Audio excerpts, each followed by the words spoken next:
sorry po hindi lang po talaga ako makatiis na hindi pakita sa inyo yung magandang lugar dito sa may Burgos. Ang ganda po, oh.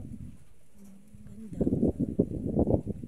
Yung gandang creation ni Lord. Ayan, meron pang malaking tatlong pitak na bato, yun, oh.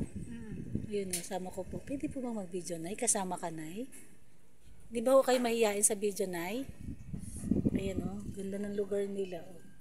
Ayun, oh. Sarap pa ng hangin. Kaya lang medyo against the light, hindi kita yung kagandahan ng lola niyo. Hindi kita yung beauty ng lola niyo. Nasama ko ang inay. Nakabawa din. Ayan, kita nyo po ba guys? Ang ganda, oh, sarap dito tumira. Ayan, oh, sa may ano nila to, Banggarahan. Tama na tawag sa lugar nyo, Banggarahan. Tama ba, Banggarahan ang tawag dito? Ayan. So, terrace. Sorry. Kasi ang Banggarahan sa amin, yung parang ano ba, extension ng bahay, tapos doon pwede tumambay. Ito pala terrace sa kanila. Ganda, di ba? Pag nalulungkot, pwede kang dito maupo, magmuni-muni, magpasalamat kay Lord sa lahat nangyayari, kahit na may masamang pinagdadaanan, may mahirap na sitwasyon ng buhay. Ayan, tuloy lang, ayan, di ba? Kasi ang ganda ng lugar nila. Ayan, ako lang di maganda kasi di ako kita. Maitim, ayan.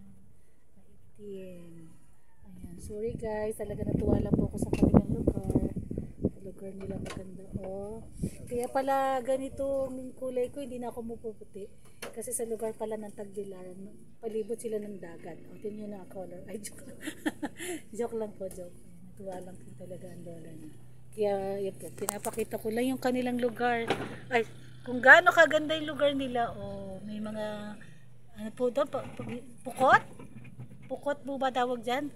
Tapos may mga, may maliit na bangka, o kasya lang daw po yung isa. Hindi ko alam kung kita nyo yun, no? May maliit na bangka, isa lang daw po yung kasya dyan. Yun, no? Ginagamit po dito. Tapos tinatanong ko nga kung ilang kilo yung kasya. Okay yun daw, kahit madami yun, no? Kita nyo ba guys? Ayun na yung maliit na bangka. Oh, amazing. Ayan, so guys, ayun sila na. Ngayon lang yung minis na yun, no? Ganda ng lugar po nila dito. Ayan, so ako lang di talaga maganda. Kaya yan guys. Bye guys. And keep on watching kahit di po ako palagi kasi ayun po, dahil tayo po ay nag-work.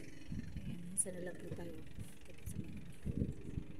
Nagkataon lang po na nandito tayo sa isang bahay na may magandang terrace. Abot na abot ang kanilang magandang tanawin sa kanilang lugar. So, thank you.